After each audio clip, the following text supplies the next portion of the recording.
Sacred Wild. Today is October 23rd, 2025, and we are going to step into reflections of the liberated way of being. You know, liberation.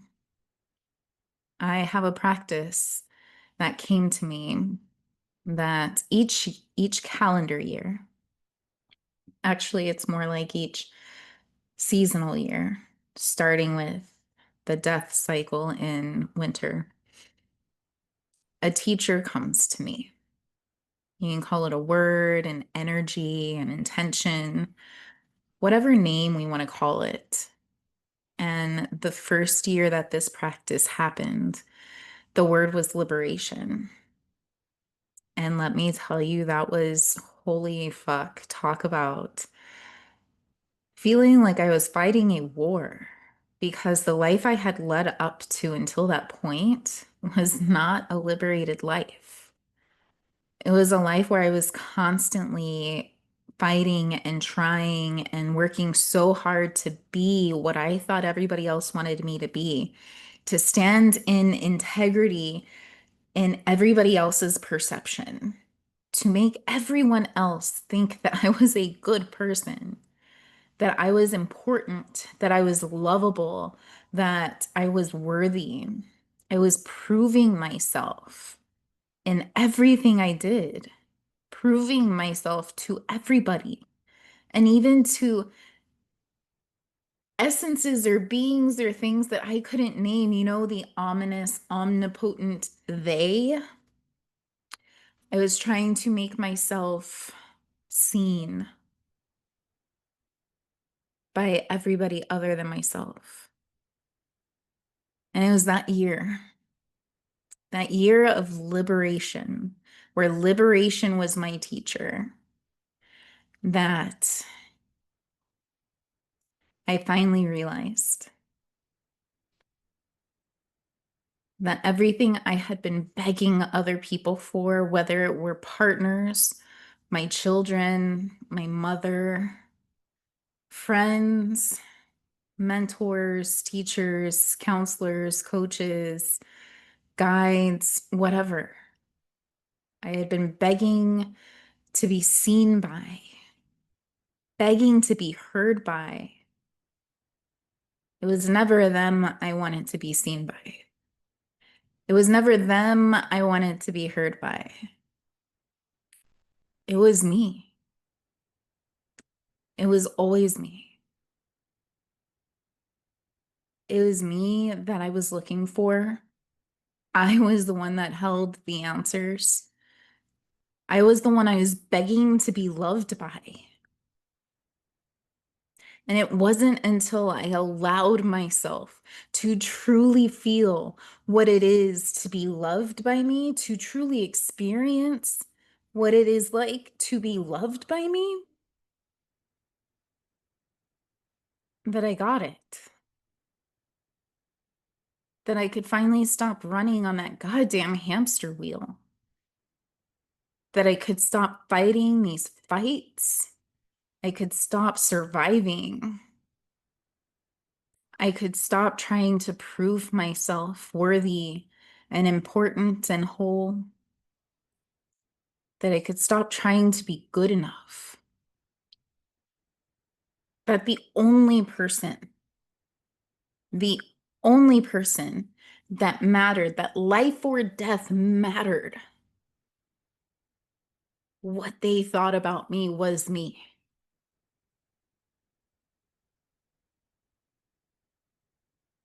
Which is how I can have this conversation right now, where I have my daughter taking a shower, blasting Hamilton musicals in the background, my son in there playing video games and yelling. And instead of doing this video in my room that I cultivated and like to do these videos, and I'm doing it in my living room because my daughter's taking a shower and she likes using my bathroom, and I don't give a fuck. I love that they love being in my room, because it is about me. I know what I'm sharing is important. What I'm doing right now, because I took the time to let go and let it all fucking fall apart instead of trying to hold it all together. This is from me. It is for me. It is by me.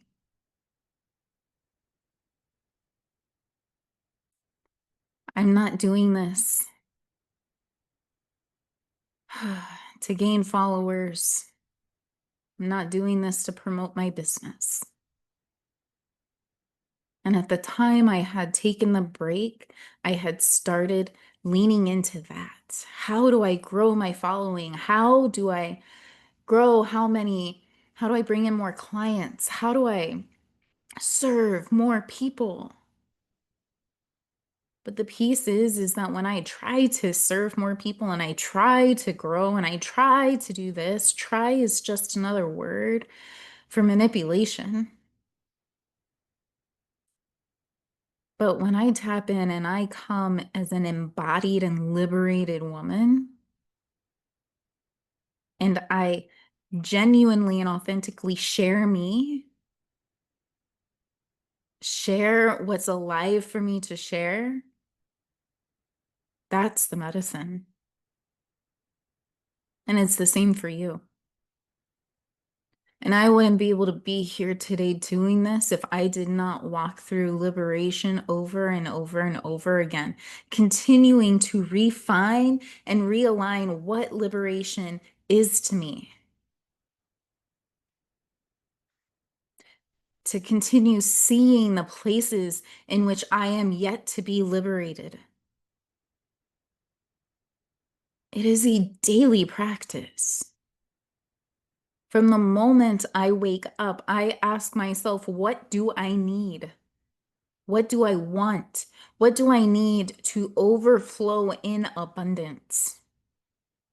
Then I listen and then I give it to myself. And then I repeat that process over and over until I am overflowing. So what I give from is the overflow. Nobody tells me what to do. Nobody has that special formula just for you that's going to tell you step by step how to do this or how to get there. These 9 ways of being, it's not a special formula. These are portals, these are initiations, these are inevitable pathways that you are going to walk through in this life if you want to be an awakened, aware being. It's not something that you try to do, it's something that is inevitable. This information that I am offering, these expressions and contemplations that I am sharing are not a how-to guide. It's a here, this is what I went through. Maybe this will help you on your path because I know you will go through it. It is universal. We may use different words for it, but it is there.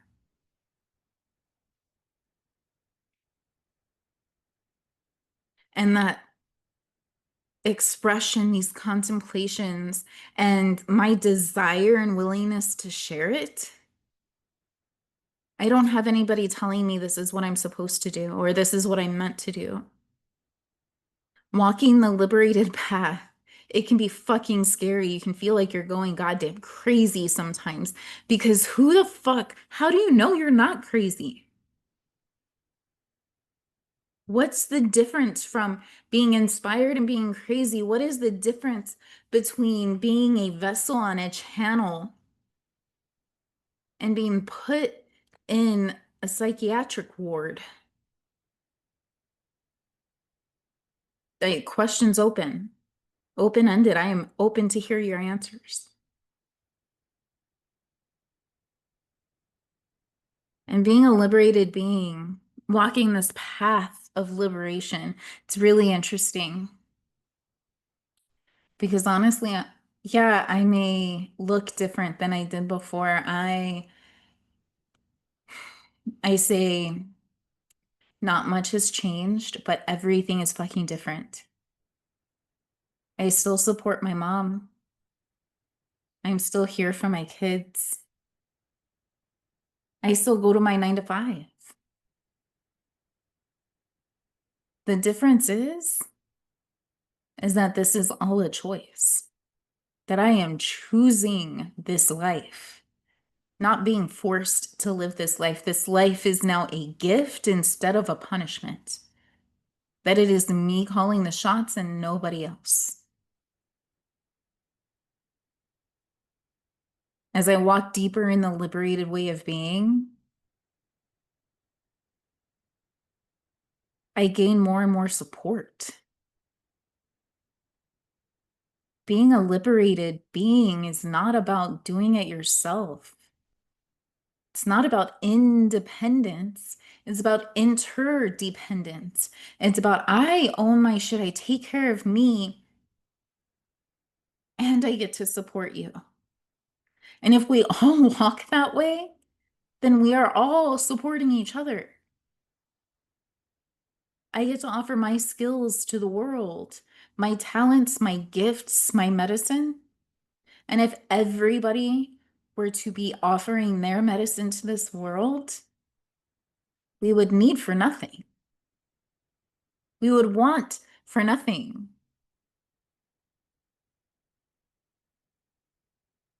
So I ask you, who are you?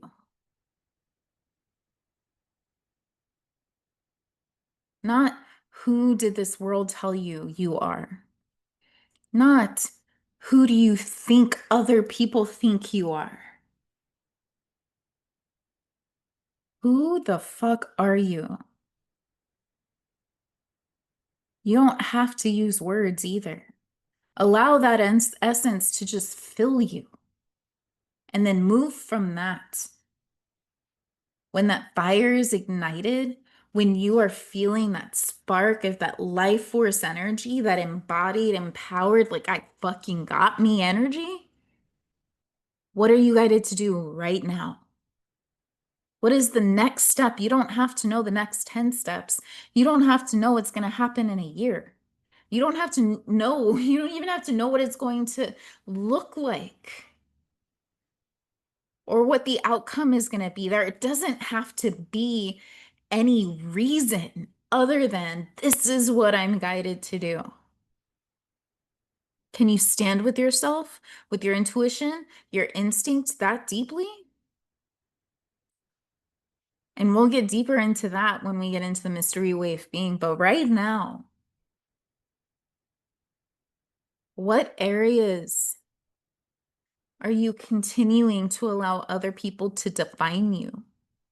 What actions do you take based on what you think other people will do or act or react or say about it? What are you not doing because of others? Is the life you are living yours or somebody else's? And when you really get honest,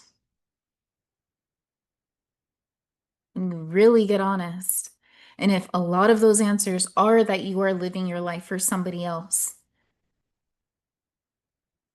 I bet they're not even asking you to live somebody else's life. How many of the people in your life know your truth, know the truth of who you are? How many people in your life have you shared yourself openly and honestly and authentically with? Because the more we pretend to be somebody else, the more we live by somebody else's rules and guidelines, the more we live for somebody else, then we are going to attract that because that's the energy that we are embodying. And not until we start choosing for us, start exploring who the fuck we are, and then living from that essence, standing in integrity according to what is integrous to us, that is when we start attracting our tribe. The people that are just so fucking perfect for us that we couldn't even be in, like, it's beyond our wildest dreams, beyond what we could have imagined. That's the tribe that comes in for us when we start embodying our truth. Not a truth determined by a book or a guide or a mentor or somebody standing on a stage talking to hundreds of thousands of people, but ours.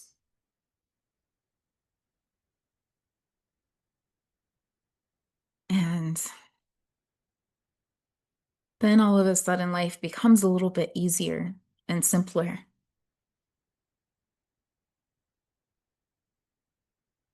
There isn't the dissonance.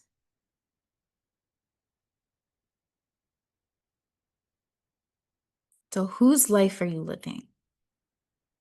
Who are you living life for? I support my mom financially. I work a lot because I support my children and my mother. That is not a have to, that is not a burden. That is my choice. It is my privilege. I get to. Then taking those shifts driving for Uber and Lyft, it becomes a gift because it allows me to do these things that I am divinely aligned with doing. I get to provide for my family. Being able to support people through ceremony. That is a gift. That is not a have to. It's not something I have to fit in.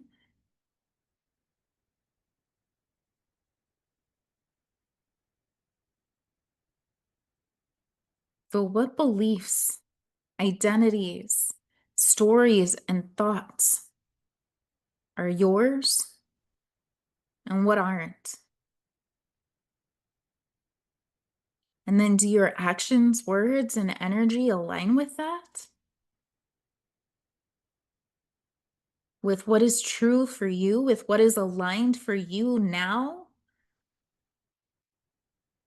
And there's continuous maintenance. This is the mindfulness. This is the awareness, is that you get to wake up every day and choose differently. You don't have to do the same things. You don't have to have the same beliefs. You don't have to live by the same story. It gets to change at any point you want it to.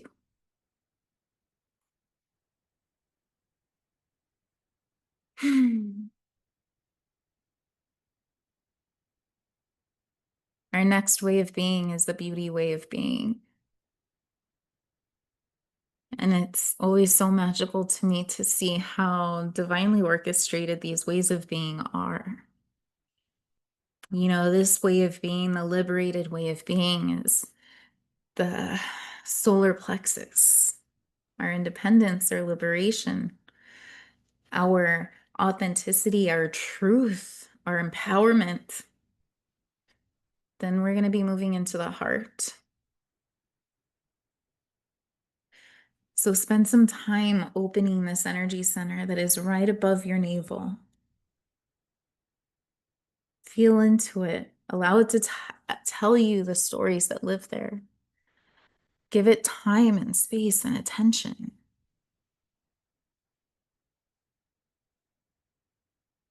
And explore, get curious, play.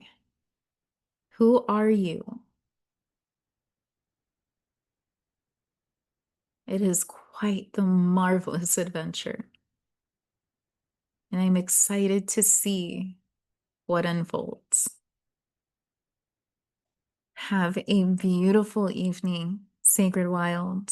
Sending you so much love as you continue reflecting and exploring and embracing and embodying the liberated way of being. Share your expressions, your contemplations, your prayers in the community so we can all be reminded that we are walking each other home. Until next time.